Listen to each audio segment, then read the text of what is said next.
Get cool stuff for what you were going to do anyway. Drink beer. With Buy Beer, Get Gear from Labatt, you can just snap a photo of your receipt and upload it to the website to rack up points for exclusive merch. Get points for every purchase, whether you're grabbing a pint on draft, a case for a party, or a tall boy at the stadium. Any size, any product, anywhere you buy Labatt. Buy beer, get gear. Sign up now at rewards.labattusa.com. Is the Burdick Ford and Burdick Toyota pregame show. Syracuse basketball pregame once again as the Orange host the Hofstra Pride.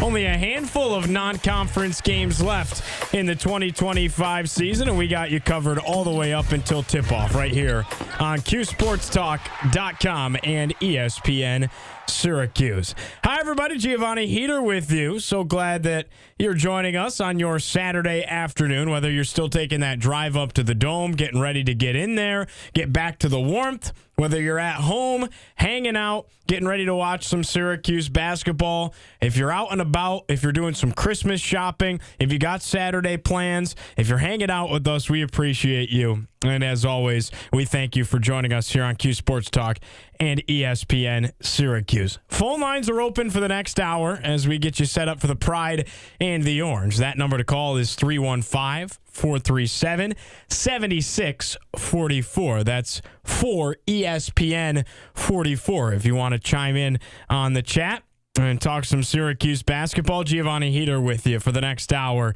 getting you ready for the big one inside the Dome. The Orange coming off the heels of a 71-63 win the other night against St. Joseph's just 2 days ago on Thursday in the Dome. And the dialogue behind that, many people felt that the Orange were not playing at their best, right? We've heard stirrings that the flu is running through the team.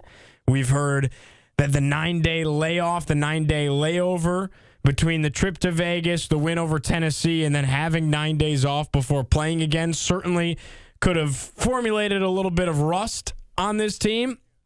And also they're without Donnie Freeman, right, who's their best player, their best rebounder, best free throw shooter, I would argue, and all around one of the best players on the team for Syracuse. Between missing Donnie, between being a little bit under the weather and playing at 9 p.m., Syracuse was pretty flat for the majority of that game against St. Joe's. Never really got the momentum going offensively, never really got cooking early on, and kind of stayed stale throughout the game. But the most important aspect was they came away with a win. Tonight they host Hofstra. And what I will say about Hofstra, and we're going to get into a big deep dive on the Pride, what to expect out of them, what their numbers are so far this year. But what I will say about them is they are definitely the best non-conference opponent that Syracuse has remaining on the schedule at this point. Syracuse, again, they're going to play Mercyhurst coming up. They'll play Northeastern. They'll play Stonehill. None of them hold a torch to Hofstra. This is a top 100 team in the net. I don't necessarily think Syracuse is going to have its hands full today by any stretch of the imagination, but this is a Hofstra team that has the ability to hold its own, okay? They roll in on a 2-game winning streak.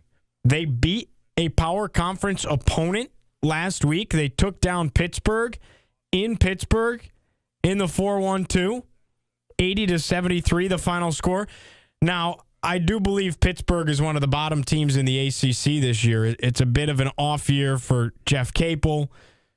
They're not really rolling. Doesn't seem like they have the resources and the NIL backing to be super successful on the basketball front at Pitt this year. So they're a little bit down.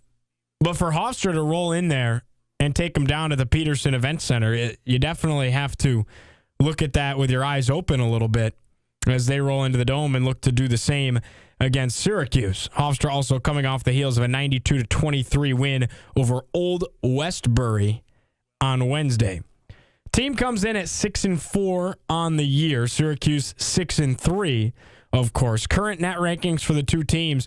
Syracuse is 81st in the net. They actually dropped significantly, 8 spots. They were 73rd going into that St. Joseph's game, dropped all the way to 81st, and they continue to really tank down in the net rankings game after game. Tennessee losing the game after they lost to Syracuse didn't help matters. That's a quad 2 game now instead of a quad 1. I do believe that'll end up being a quad 1 win for Syracuse. I do think Tennessee's a good basketball team, and I think they're going to kind of right the ship. They're currently ranked 20th in the country. But again, Syracuse continues to just fall down in the net rankings here. St. Joseph's was in the 254 range when Syracuse beat them by only 8 points, and it dropped the Orange to 81st. Hofstra, they come in at 94th in the net. This is a quad 3 game. It's the only quad 3 game remaining for Syracuse in the non-con. Everything else will be quad 4, like I had previously mentioned. But Hofstra, again, 94th in the net ranking. Syracuse, 67th, though, in the Ken Pom, getting some love. Hofstra, the dichotomy there, 119th in the Ken Pom rankings. So the Ken Pom, like Syracuse, does not like Hofstra as much as the net. And then the Bart Torvik rankings, Syracuse 55th. Syracuse's best metric of any of the major rankings and models, and Hofstra is 140th. So they really don't like the Pride. Syracuse, though, I think the biggest narrative in this game is you just have to go in and take care of business. And we said it before the St. Joe's game on Thursday, and it didn't happen. 9 days off, playing with the flu, playing without Donnie, what have you. But it didn't happen. And I think today they're going to come out with a little bit of a different edge. I was a little bit worried that they would come out flat. I didn't ever think they were going to lose the game, but we talked about it pregame on Thursday. Was a little bit worried that there was a chance they'd come out flat with the long layoff, 9 days of no basketball, and just not exactly get up the same for a 9 p.m. tip. It's hard. And they were flat. Today, I think that Red has put an exclamation point and emphasized the importance of how they need to play at this, again, his phrasing, level 5 energy throughout the entire game. Now, when you're playing against Tennessee and Houston, you could almost say that they took things to a level 6 because they were able to withstand a really physical brand of basketball for 40 complete minutes. Houston, they went to overtime, so even more, 45 minutes. They were playing at a different level of physicality, of effort. It's hard to replicate that night in and night out. It's very difficult to ooze that out of a team and wring the towel when you're up by 20 and you're playing, again, Hofstra or St. Joe's.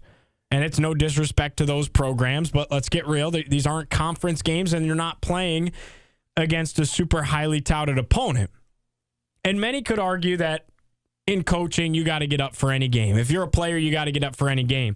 But it's a lot easier said than done in that regard. But because of how they played on Thursday, I think Reds put a big emphasis. You could just hear it in his dialogue talking in the post-game press conference on Thursday. You could feel it. I think Reds put a big emphasis on the fact that he wants them to come out really swinging, pedal to the metal, 40 minutes of basketball today. And I do think you're going to see that edge from Syracuse. And it's also a game where, again, they can't mess around. They let St. Joe's hang around. You let Hofstra hang around, you might just get bit. You might just lose the game if you let Hofstra hang around because they are better. They're better than St. Joe's. They're better than Monmouth, the other team that Syracuse let hang around a little bit. So I think Syracuse really got to put pedal to the metal, take care of business, and I have a lot of confidence that they will do that today. I think they're a far more talented team, far more superior team, if you will, than the Hofstra Pride. It's time for a look back today in Syracuse history, brought to you by Ferone & Son Funeral Home. Remembering today in Syracuse history, this day in SU memories, of course, brought to you Ferone & Son. Celebrate your loved one with help from Ferone & Son Funeral Home, or plan ahead for your pre-arrangement today. Visit them at 1500 Park Street in Syracuse or at FeroneandSonInc.com. Well, today in Syracuse history, I take you back to a tremendous year, 2003. The 13th of 2003. Again, this is the year after they won the national championship. So no Melo. This is the year after they won the national championship. But Syracuse takes down Binghamton 75-54. 12 different Orangemen. Yes, they were the Orangemen at that point. 12 different Orangemen got in on the scoring that night for Syracuse. Hakeem Warwick went 4-9 from the floor in 31 minutes, scored 9 points.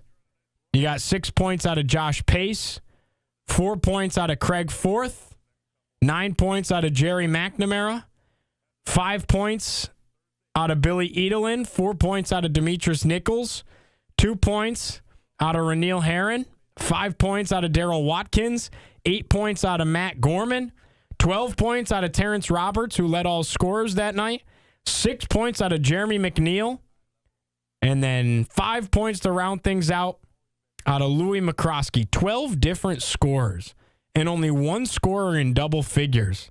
How about that? As Syracuse took down Binghamton in the Dome. That was the year coming off the heels of the national championship. So the 03-04 season.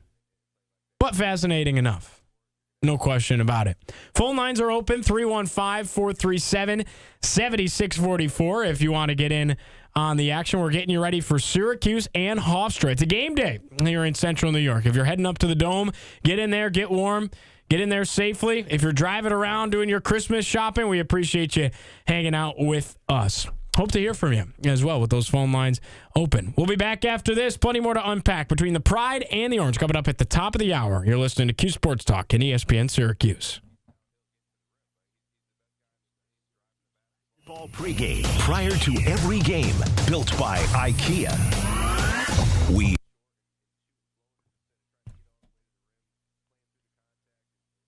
What's up, chat?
Yeah, no Donnie Freeman tonight confirmed. No Donnie Freeman in the Dome.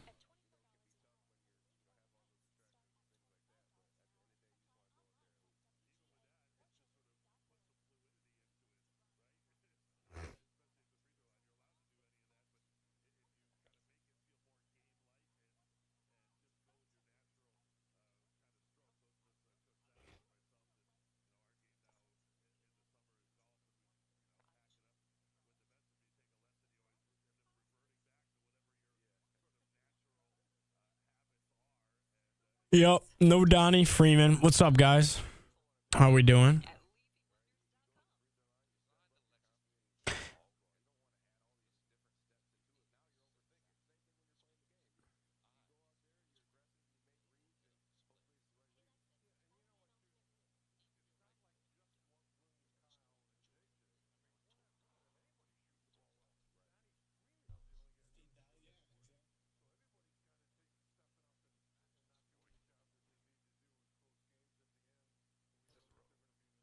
Thank you, Florida guy. I'll be here till the end of January, so we got plenty of time to hang out, talk Cuse hoops.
100.7 and 100.1. This is the Burdick Ford and Burdick Toyota pregame show. Pre-game coverage here on CuseSportsTalk.com and ESPN Syracuse. Giovanni Heater with you, taking you up to the top of the hour and getting you set up and ready for Syracuse men's basketball inside the Dome as the Orange host a top 100 team in the net, a quad 3 opportunity for Syracuse with Hofstra in town. This is the biggest non-conference test that remains on the schedule for Syracuse in 2025-2026. Giovanni Heater with you in studio here in downtown Syracuse. So glad to be hanging out with you on a Saturday afternoon. Hope everyone's getting where they're going safely with the snow coming down. And if you're going up to the Dome, enjoy it. Enjoy it, because when we're doing the shows here at the studio, I miss going up to the Dome. Haven't been up to the Dome very much this year. So enjoy it if you're getting in there, getting in on the action. Have a Dome dog for me and Paul back here at the studio. Let's give a little bit of a scouting report on the opposition with Hofstra coming into town. It's built by IKEA. Everything that you need from IKEA is now at Destiny USA. Go check it out and dream the possibilities at your new IKEA Syracuse. Hofstra comes in 6-4 on the season. Like we had mentioned, they're on a 2-game winning streak that includes an 80-73 win on the road at Pittsburgh on Sunday. So this Pride team already owns a win against a power conference opponent. Now, I do feel like Pittsburgh is towards the bottom of the ACC, a bit of an off year for Jeff Capel and company in the 4-1-2. Nevertheless, it's impressive to win a game like that if you're Hofstra. So kudos to Hofstra. And that's something that Syracuse certainly has its eyes on. I'm sure they watched a lot of tape from that game.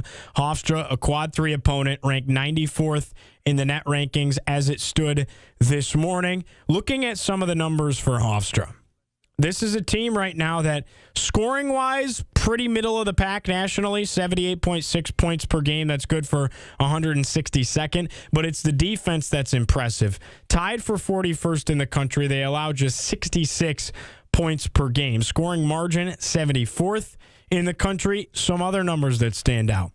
31st in the country in field goal percentage defense, allowing teams to shoot just 39% from the floor. 3-point percentage defense, though, teams are hitting some three-pointers on them. They are 149th in the country in 3-point percentage defense so far this year. When it comes to the rebounding game, 80th in the country in rebounding margin. When it comes to offensive rebounds, 180th. Defensive rebounds, 102nd.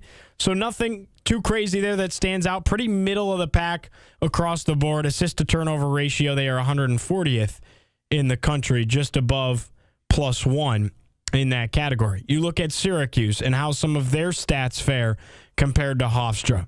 Syracuse, 20th best scoring defense in the nation, allowing just 64 points per game, but scoring offense, it's worse. 73 points a game for Syracuse, good for 284th in the country. Syracuse is also the worst free throw shooting team in the nation. Nobody shoots free throws worse than Syracuse. They do it at 56.8% from the floor. Syracuse also abysmal in the 3-ball. They're shooting at 30% from the floor. That is tied for 310th in the country. Syracuse not scoring the 3-ball very effectively. 3-pointer attempts per game, 22.2, so that's how many they're taking. Pretty on par nationally with how many 3-balls are being chucked up per game. They're just not making them so far this year. Field goal percentage defense, though, very impressive for Syracuse, allowing teams to score at just 38%. That is 21st in the land. 3-point percentage defense, 49th in the country, allowing teams to shoot 29% from beyond the arc. The rebounding, that is another spot where Syracuse has really struggled this year. 318th in the country in rebounding margin. Syracuse is minus 3.6 in rebounding. Offensive rebounds per game allowed over 10. That is 271st in the country. Rebounds, defensive rebounds per game, tied for 162nd. It's just not great when it comes to rebounding. I think it's going to get a lot better when Donnie Freeman comes back. He is going to be out today. We'll get into our injury report in a little bit, but man, there are some not great numbers here for Syracuse. Assist-to-turnover ratio tied for 150th, just above 1. Turnovers forced a game. They do force some turnovers, tied for 55th. But when it comes to the offense and the rebounding, not a strong suit for Syracuse so far this season. And they're facing a team, again, in Hofstra that has a good defense in its own right and is not bad at rebounding the basketball. So certainly going to be something to have your eyes peeled for today. Can Hofstra take advantage of some of those issues and some of those flaws in Syracuse's game? We're going to find out. By the way, the phone lines are open if you want to chime in on the conversation. Number to call is 315-437-7644. As always, the number if you want to chime in, get in on the conversation, talk a little bit of Syracuse basketball here. Syracuse's upcoming opponents in the non-con with their net rankings. Hofstra is 94th, like we mentioned. Mercyhurst is 304th. Northeastern 199th. Stonehill is 338th. So by quite the margin, by almost 100 spots, this is the best opponent Syracuse has remaining in the non-conference portion of the schedule. Would be really nice if Syracuse could kind of put the throttle on them, flex its muscles a little bit, and dominate this basketball game. Something we had mentioned yesterday that I think is pretty important when looking at the game today. The ACC in the net rankings is faring very, very well. There are currently 7 Quad 1 home teams, which means a top 30 team in the net in the ACC. There are currently 13 Quad 1 away teams, which is top 75 in the net. And that does not include Syracuse because they dropped out of the top 75. They would now be a Quad 2 opponent in that regard, because they dropped to 81st in the net. But the ACC is faring incredibly well. Pretty on par with the Big Ten and the Big 12. Like we talked about yesterday on Drive Time, a step or two ahead of the SEC, and they demolish the Big East in that regard. That's pretty pleasing to see at this point in the season, December 13th as it sits. If you're a Syracuse fan, you got to be salivating at the opportunities. If the quadrant system were to hold today, and it's going to fluctuate a ton throughout the year like it always does, and the phone lines are blazing, so we're going to get to them in just a second. If the quadrant system were to hold today, Syracuse has 9 Quad 1 games left as of right now. 9 Quad 1 opportunities. That's got to excite you if you're a Syracuse fan. Today, a Quad 3 opportunity, though.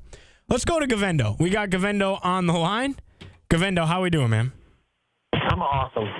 You heading up to the Dome? I'm doing well, thank you. I'm not. I'm going to take the night off. I shouldn't have went up there the other night after knee surgery, and I was stupid, so I'm paying for it. In the snow. I'm sorry to hear that the knee's bothering you. Hill. Oh, yeah. So we're going to ice it today. So we're going to be on the sidelines. Are we nervous today about this defensive matchup that we have? No, I'm not. Really? No, I just feel like they're going to get up for this one. I know Hofstra's highly ranked in the net, but I look at their schedule, and who to you have they beaten? Because Pittsburgh doesn't impress me, right? And you continue to look at the rest of the resume, right? They're 4-0 against Quad 4 opponents. Fine. They beat Bucknell, LaSalle, Merrimack, and Penn. They're 1-2 against Quad 3, right? They beat Pittsburgh. They lost to Iona and Temple. They're 0-1 against Quad 2, and they're 0-1 against Quad 1. They did keep things close with a Quad 1 UCF team who's ranked 40th in the net, but like they haven't beaten anybody. I'm not worried. I'm not. I know. I'm still waiting for the Cayenne Anthony to get back on track party. I think he just needs a little time to get in the flow, but they also have to run an offense, come off a screen or come around to pick or whatever. You know what I mean? Just some systematic basketball would be great. So I think we'll be fine. Yeah, I think they're going to be all right. I'm looking forward to it. I hope, I'm curious to get your thoughts, Govendo. I feel like there was excuses that could be made, right? They're under the weather, playing sick, 9-day layoff, no Donnie, 9 p.m. tip, pretty much every reason to have a sleepy game against St. Joe's. But if you listen to the press conference, it really felt like Red put a huge emphasis on they got to play at this level 5, like the intensity has to be bigger. I think every time Red has challenged this team, they've responded. So I don't see why that wouldn't happen today. They play, 5 great halves of basketball in Vegas. The comeback win against Tennessee. They didn't do very well the other night, but they got the job done. But, yeah, if they come out firing on all cylinders, we're going to be fine. Yeah. And then I'm very, very interested in waiting for this Donnie return, too, because I think that is going to bring a whole different look to this lineup, obviously with the play and then the flow of the game. And hopefully he can keep up with his defensive intensity and get us some rebounds and then get our free throw percentage up. I agree with you. I'm okay with them continuing to let him rehab it as long as he needs to. I hope they get him back the 20th, though, against Northeastern. Would be nice to have him for Northeastern and Stonehill, get the chemistry back, get him feeling comfortable again before that Clemson game on the 31st. Well, I don't want to see him out again. So, unfortunately, I just don't want to see him come back prematurely. So, 100% come back, wait, and, don't force anything. And even if it is 1 or 2 games into the ACC season and you're 100%, I mean, I don't want another time where he's not going to be playing. So, yeah. Get it right. You know what I mean? Yeah. No, I don't disagree with you there. It would just be unfortunate timing if his first game back was on the 31st against Clemson because it's just such a big game. Sure. But you'd rather have him than not, for sure. It's a big game, but it's the first of the whole second part of the season. So right. We'll soon forget about that game. The next game. So right. It is what it is. Yeah. I feel you. Well, enjoy the game today, my man. Congrats as well. I know you said you got a lot of wrestling going on with your family and everything. So congrats on all that, man. CNS Wrestling just took down a tournament in Binghamton, so good for them. We love it. Congrats to CNS Wrestling, my alma mater. I didn't wrestle, but congrats. Mine as well. There we go. Go North Stars. All day long. Yes, sir. That's Govendo. We appreciate him as always. Keeping the phone lines going here, we got Jake in Syracuse. Jake, how we doing? Hey, Gio, how are you? I'm well. I'll piggyback off the last caller in terms of defense. I'd like to see a little bit more of Zephyr out there tonight. I think that dude's a dog on defense, and I think these Hofstra guards are pretty good. I'm hoping he's 100% because we're going to need him. In terms of the offense, if you remember back a couple years ago, we all complained that Judah Mintz was a bit of a ball hog, but Judah Mintz was the play call. Autry doesn't run plays. Here's a play, okay? I'll set it up real quick for you. Indiana Pacers, the Davis boys set double screens on the baseline for Reggie Miller and Jalen Rose to curl around them, and Mark Jackson, the point guard, hit the first guy open. The Davis brothers double screened for each other, high post, low post. Point guard screened away for the guy that he passed to on the opposite side. Offense is not difficult. We don't run plays. Sure. So I'll leave with this. In high school, I didn't play much, but I shot 75% from the free throw line, buddy. Okay. I'll ask you if you played. What was your free throw percentage, and what was Steve and Paulie's? Yeah, Thanks. We appreciate you, Jake. That's a funny call right there, man. I didn't play high school basketball. Played a little bit of Catholic school basketball back in the day at Holy Family. My free throw percentage probably wasn't great. I'm not going to lie. I scored 12 points in the first game. We played St. Mary's, first game of the year. This is 4th grade, by the way. This is 4th grade. Played St. Mary's, first game of the year. Scored 12 points. Did not score the rest of the season, I don't think. I don't think I scored a single bucket the rest of the year, which is hilarious. I mean, that's laughable. I don't know how that happened. Came out hot, and then I don't know if I ever scored once again. But those were the days. Those were the days. Didn't play high school basketball. But yeah, I hear you. Like, they got to make the free throws. Being dead last in the country in free throws, I really do fear it's going to plague them this year, because how much better can you possibly get when it comes to that, right? Like, there's only so much margin for improvement. You hope getting Donnie back is going to help them as far as that goes, but you don't know. You don't know if that's going to help, and is it going to help enough? I don't know how much improvement you're going to get from the free throws, and you just feel like it's going to bite them. It's going to bite them down the stretch in close games, like it did against Houston, in particular, when you missed 17 free throws lost in overtime. Before the break, we'll take Pat here in Syracuse. Pat, how are we doing, my friend? Gio, where are you going in January, buddy? I took a job at Texas A&M. I'm going to be the voice of women's basketball out there and wear a bunch of hats out there. Doing a bunch of creative content, graphic design. I'll also do a lot of play-by-play for men's basketball and baseball and stuff. But that's where I'm heading at the end of January, man. But we got to have a lot of fun till then. Wow, congrats, man. That's awesome. You're a talented guy, and this marker will miss you, definitely. Thank you. I appreciate that, Pat. Thank you very much, man. Yeah. So speaking of talent, right, the last game performance, isn't it pretty safe to say that talent-wise we probably had better talent at every position, if maybe 4 out of 5. But I would say 4 out of 5 positions, Syracuse had better talent than St. Joe's. 100%. I'd agree, yeah. Yeah. So then what does it come down to? You know, a talented player. I mean, Jerry McNamara has gone 1 for 13 before. It happens. But when it's a collective group, you know, it is a concern. It is one game. I mean, Syracuse won the national championship, and they almost lost to Rutgers, and they did lose to Rutgers. They lost to Rutgers at the RAC, and they almost lost to them the last game in the Dome. So it happens. It's college basketball. I get it. It was a 9 o'clock game. But let's just be honest here, okay? Mm-hmm. If that type of performance is kind of a mid-ground, because the great Jeff Van Gundy said it when he did college, when they did that switch, and it's one of the best lines I've ever heard. There's 5 games that every team plays that they're better than who they are. There's 5 games that every team plays that they're not as good as they are, and every other game they are who they are. So if that's not one of their 5 outlier games, give or take, this team's not making the tournament. I mean, that's not enough to get it done.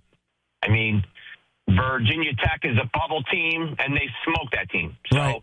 You know, so that's what I'm looking for tonight. This afternoon, they have to hammer this team. They have to hammer them. They have to show it's not going to happen. I don't care if there's 5,000 people there or 500. You win the game. You hammer the team. You know, I'm tired of seeing air balls on corner jumpers. I'm tired of these are Division I players. Division I players should not be airballing free throws and should not be airballing corner threes. I agree. Anybody has a problem with that take? I'm sure call after the break and bring it on, because this is big boy basketball, and it's just disappointing. It's you know, we definitely had to lower the bar, and some of your colleagues that speak in the afternoon have done a great job of lowering the bar of expectations. Okay, you can be a real fan and still expect greatness. Okay, nothing I hate more than watching Connecticut and their greatness, even on a bad day. Yeah. I want to get back there. Who doesn't want to get back there is all I want to say. Who is happy with what we have had? Yeah. If you are, then you probably hate my takes. If you want more, that's all I'm asking for, is I want more. We getting the recruits is half the battle. Putting the pieces together is the other half, and that's to be determined. You know what? It's a long season, so we'll see how it goes. But we need to hammer this team tonight, and that's all I got. I'm with you, Pat, and I want to keep you for just a second, because I totally agree with you, and I've always sided with Paulie on this one, and I think Paulie's on your side with this one, where he says, God, that's scary. I know, it is scary. It really is. But he says, forget the moral victories. At some point, they just have to win, right? Steve's argument was, they played really well. They played one bad half in Vegas. And Paulie's like, who cares? They lost. They lost all 3 games in Las Vegas. They did not come back with a win. So I completely agree with you. Pat, I got to ask you this, though. Yeah. You mentioned that, and I think it's a great line with the every other game in the middle. That's who you are. You're going to play 5 games above what you should, 5 games worse. What do you think that St. Joe's game was? What do you classify that? Because I would say that was one of their 5 worst games. I do think they're better than that. Yeah. I think the Houston game was probably one of their 5 best. It's really unfortunate they lost the game. Yep, absolutely. And I mean, they have a lot of depth, but it's how you use that depth and what you're doing. Like, for example, when Syracuse went on the run last game, they had brought in 3 or 4 subs, and then they went on the run, and then he took 3 of them out, and then they lost all that. And it's like, if things are going well, I mean, I think he just systematically subs. I don't think he's subbing for for a specific reason to get more, athleticism. Like, for example, when he went to the press, he didn't even have Kyle in the game. It's like, Are you kidding? Like, if you're going to press, you need Kyle in the game. Am I wrong? No, I'm with you. All right, brother. Enjoy the game, my friend. We appreciate the call. All right, bud. That is Pat out in Syracuse. We appreciate Pat as always. We're pressed up against a break. Phone lines are open if you want to get in, have debate, dialogue like that. 315-437-7644 is the number to call. You're listening to Cuse Sports Talk and ESPN Syracuse. Did you miss drive time?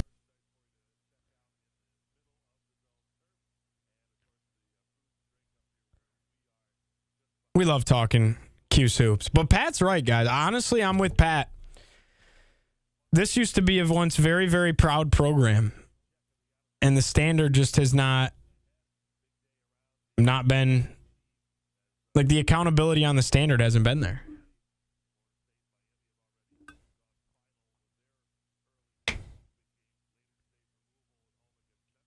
I think that was a great call from Pat, honestly. He's right. Yeah, Mike, I'll be rocking my Cuse gear in Texas. Don't you worry. That's one of my favorite things to do is where when I was in Blacksburg, if Syracuse was playing a big game, especially lacrosse season, I was dripped out in my Cuse gear. Don't you worry.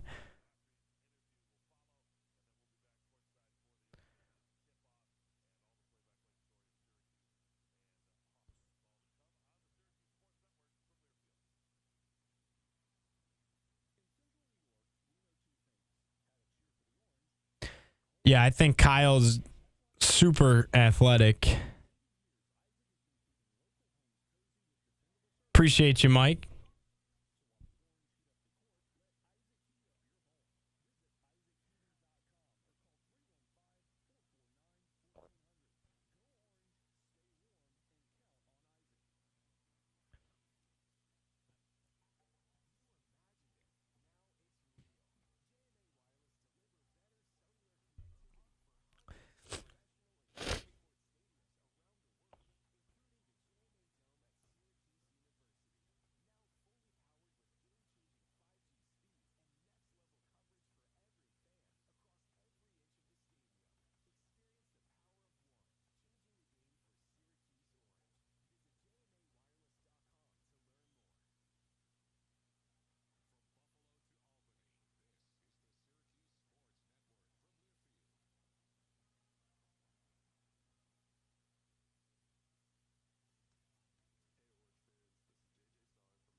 Do you want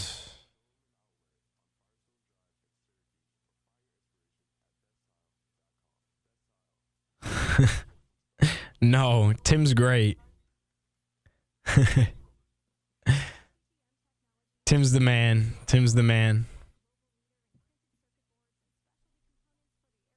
Although Tim's got it made because Tim gets to do lacrosse. I love me some Syracuse men's lacrosse. That's the sport that made me fall in love with sports. SU lacrosse. Hit up E-Rob. Yeah, he's been around those stomping grounds.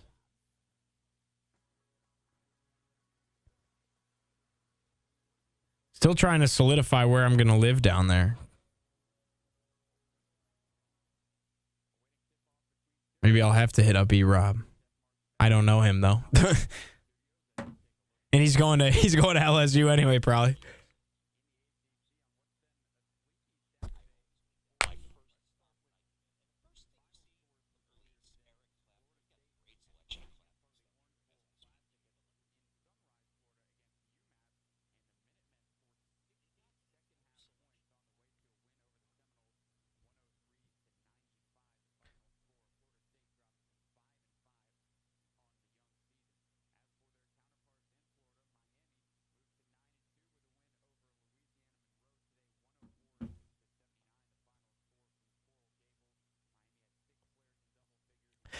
I'd be lying to you if I said I wasn't And I usually like the snow, but it's been a lot, man. And sometimes it's really cold. I'd be lying if I said I wasn't excited that it's 70 degrees and sunny right now in College Station.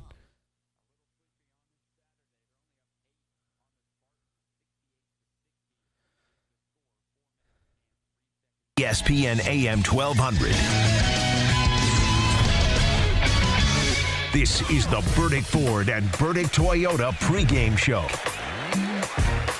Hanging out and having a good time here on CuseSportsTalk.com at ESPN Syracuse. Giovanni Heater with you, getting you set and ready pregame for Syracuse and Hofstra inside the JMA Dome, one of the biggest and I would say the most important non-conference game remaining on the schedule for Syracuse in the 2025-2026 season. A quad 3 opportunity for Syracuse, and it's not necessarily one of those games where, it's great to get a quad 3 win under your belt, but this is going to be a tad bit more challenging than your St. Joe's, than your Monmouths, than your Delaware States, than your whoever's of the world, right? And that's no disrespect to those other schools. And Syracuse is in a spot right now as they continue to drop in the net rankings despite winning games here, where you really got to enforce your will a little bit. Put pedal to the metal, flex your muscles, win this thing by 20, 30, 40 points in order to walk away feeling pretty good about it. Syracuse and Hofstra, top of the hour. We're just about 17 minutes away from tip-off in the Dome between the Pride and the Orange, and it's time for our Cuse Hospital injury report. Say, take me to Krause.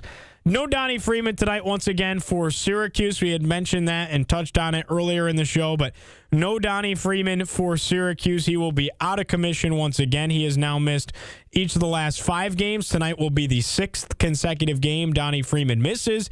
Did not play in the Vegas trip. Did not play against Tennessee. Did not play last game against St. Joseph's. I am hoping to see Donnie back on the 20th against Northeastern or by then. I also don't want him rushed back, of course, but I hope to see him by then. That way he can get acclimated a little bit, get the chemistry back, get the rotation where it should be when they play Northeastern on the 20th. On the 22nd, they will close out the non-conference portion of the schedule against Stonehill. And then the big one coming up at the Dome, the ACC opener on New Year's Eve, the 31st, against Clemson in the Dome on that Wednesday. So I do think that Donnie's going to be back sooner rather than later. I think I saw some reports there was a chance he was going to go today. Some people thought he was going to go today. Some people thought there was a chance he went against St. Joe's. He didn't end up playing, not going to play today. So, again, it really does seem like it's purely day-to-day. I wouldn't be shocked if we saw him coming up on Wednesday. Maybe not. Maybe they hold him out till next Saturday and he doesn't play, takes another full week off, doesn't play till the weekend. Maybe it's longer than that. We really don't have an exact answer, but I do think his return is coming. And the good thing is about these games is it's not ACC play and it's not a gauntlet part of the schedule, so you don't really have to hold your breath. Would have been really nice to have him in Vegas. I'm curious to see how differently things perhaps could have looked out in Vegas with Donnie Freeman, but again, no Donnie Freeman tonight. That is your Krause Hospital injury report. Phone lines are open if you want to get in on the conversation. About 14 minutes left in the show if you want to do so. 315-437-7644. That's 4 ESPN 44 if you want to chat. And it's time for our Keys to the Game, brought to you by none other than Drivers Village. Visit them at dvtrucks.com for the keys to your game. Find it powered at Drivers Village. Keys to the game, they're very similar to the keys I had for the St. Joseph's game, and it's mostly because that's what you're looking for in this portion of the schedule, non-conference opponents that you should beat up on. I think first and foremost, they're going to have to match Hofstra's physicality. This is a really good defensive team for the Pride. We looked at some of the numbers earlier. So is Syracuse. I think they have to match the physicality, and I'd really like to see them enforce their will physically in this game. I think it's easier said than done because it is a strength of Hofstra, but we did not see them do that against St. Joe's. And when Syracuse has played its best games of the season, it's played really, really physical basketball against Tennessee, against Houston. It has been the aggressor. It has set the tone, and that has been the brand of this team succeeding. So I think I'd really like to see that tonight out of Syracuse. You also want to see them come out with a lot of energy. They came out incredibly flat against St. Joe's, 9 p.m. tip, 9 days off, no Donnie. Hearing that the team's playing under the weather, particularly the point guard, Nathan George, with flu-like symptoms, all of that mixed in, and they were really, really flat. Did not have a lot of spark, did not have a lot of oomph, a lot of energy. Like Coach says, didn't have the juice, right? Got to go to the juicing station. Got to have that level 5 energy. Looking for that right from the get-go tonight. Not having to flip the switch 10 minutes in, not having to flip the switch at halftime. Like, no, right from the get-go, you'd like to see Syracuse come out with a lot of energy. I'd like to see him perform well at the free throw line. It's still arguably the weakest part of this team's game is its inability to succeed at the free throw line. They're dead last in the country in free throw shooting percentage at 56%. They don't hit their free throws. You'd like to see them start to turn that around. It doesn't happen overnight, right? It's a law of averages, right? They have a great night tonight. Okay, you're feeling good, but you need to see trends and have them continue, right? So you'd like to see Syracuse start to show some improvement from the stripe tonight. I think they did show signs of it in the first half. Last game against St. Joe's, like William Kyle going out there and going 6 for 9, I believe. Like, those are positive trends. Was it a one-game fluke? Those are the questions that you're asking. I think they got to hit some threes. They've been really, really spotty and streaky with the threes. Betsy hit a couple. He had 3 of them. Went 3 for 5 from beyond the arc last game. But as a team, you'd like to see him hit some threes and really spread the scoring in that regard. Not just Betsy. You'd like to see Nate George hit one. JJ should hit 1 or 2 a game. Cayenne 1 or 2. See if he can get going a little bit. Kings is supposed to be your spot-up dead-eye shooter and hasn't really been besides the first half against Tennessee. So you'd like to see him hit some threes in this game. And I'm going to continue to lean on finding ways to get J.J. Starling going, because offensively has not been the same player that you're used to seeing J.J. Starling be. So I'd like to see him get J.J. Starling going, get to the rim, get to the line, hit the free throws, get your shots. You know, he's got that pull-up mid-range game when he wants it. This feels like a game where it'd be nice to see JJ get going. Those are very similar to the keys to the game we had against St. Joe's, but the biggest reason as to why I'm bringing them up again is because they didn't transpire, and they only won by 8. And this was a team that was ranked 254th in the net. Should have beaten down on them, and Syracuse didn't. So there's your keys to the game brought to you by Drivers Village. We got Jake in Syracuse on the line. We'll take Jake, and then we'll take a quick break before we wrap up the show. Jake, how we doing? Hey, I'm back. Gio, sorry to hear you go, man. It's been great talking to you. This is also Jake in Iowa, a.k.a. Okay. I didn't know. Okay, so what is the story between Iowa and Syracuse? You spend time in both? I try to reside in Syracuse, but work-wise, got to take the jobs you can get, and they're in Iowa. So. Okay. All right, I hear you. Well, we appreciate you always, man. Thank you, and thank you for the kind words. All right, we got to crank up this juicing station here today, and we got to have that fully loaded, because I think part of that comes from the head coach himself. I know Adrian Autry got a communications degree at Syracuse, but his press conference, he just always says the same things. Level 5, juicing station. If there's no way we would have gotten without Jerry McNamara, we wouldn't have won 10 games. Right. If Adrian Autry was the coach at that time. Right. And I thought I was going to have to hit the dump button right there for a second. I knew what was coming. I mean, we appreciate you holding off. that's. I grew up in a military family, so that's why I get off the air as soon as I do before the ads start coming. I'll say this. We've had a rough couple years, and a lot of people attribute it to Boeheim holding on too long and all that. But that man deserved the right to coach his sons. And even in that losing season he had, people seem to forget, Jesse Edwards broke his wrist with 5 games to go. We had a winning record at the time. And without our best player, we lost 4 out of the last 5 games. So, yeah. Boeheim deserves the opportunity to do that, and I just wish he was still here, because I think we'd have the energy that we need in the last game. Thanks for taking my call. Yeah, we appreciate you, Jake. You're the man for always checking in. Appreciate you big time. That is Jake in Iowa, as always.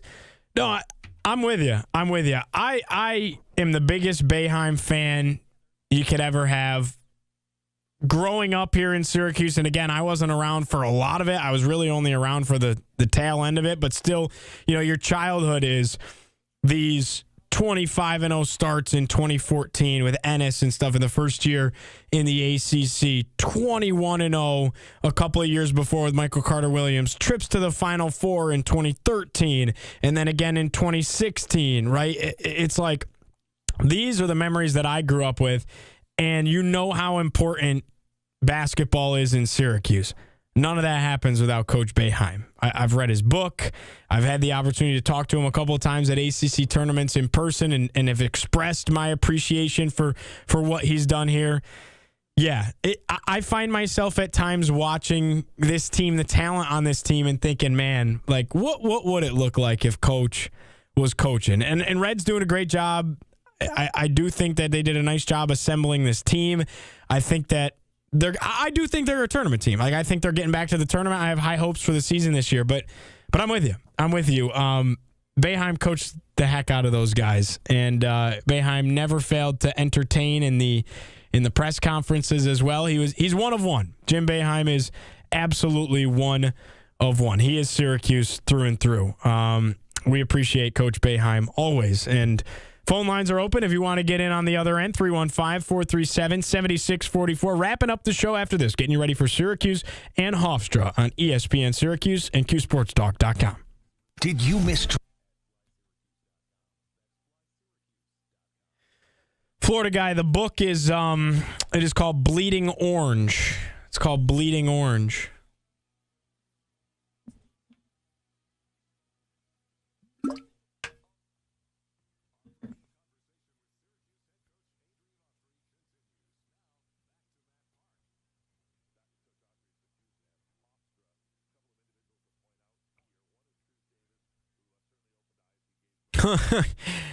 You're hilarious, Ryan.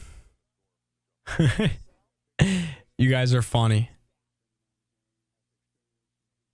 I've never met Elijah Robinson.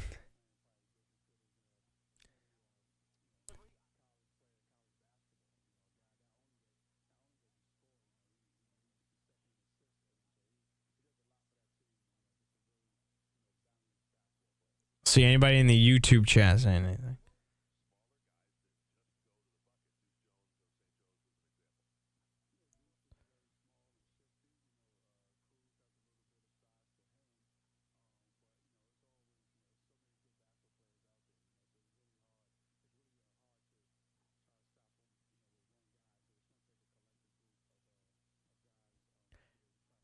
Gavendo's always got the cool stories.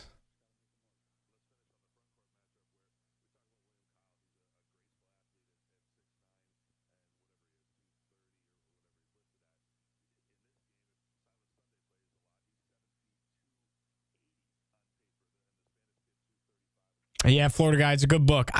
Is there another Boeheim book? I think there's an older one. I could be wrong. If there is, I haven't read that one. The Bleeding Orange is the classic.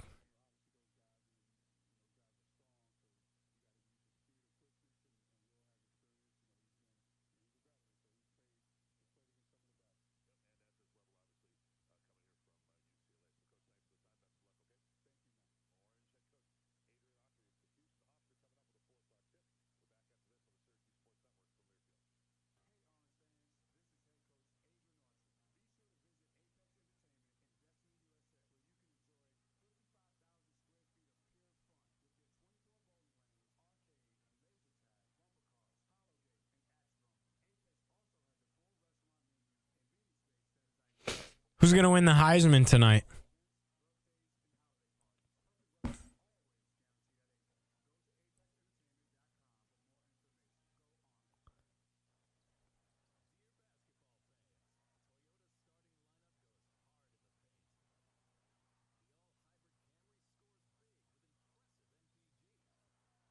Yeah, Fernando Mendoza.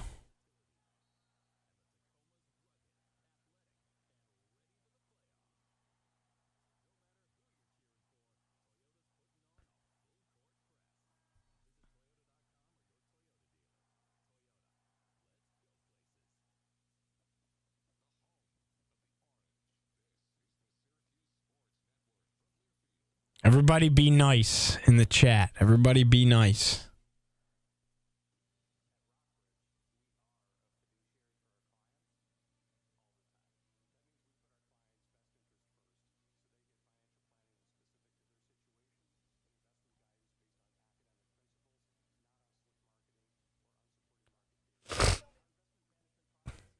I agree. I think Fernando Mendoza totally deserves it. I agree. But Steve Angeli next year.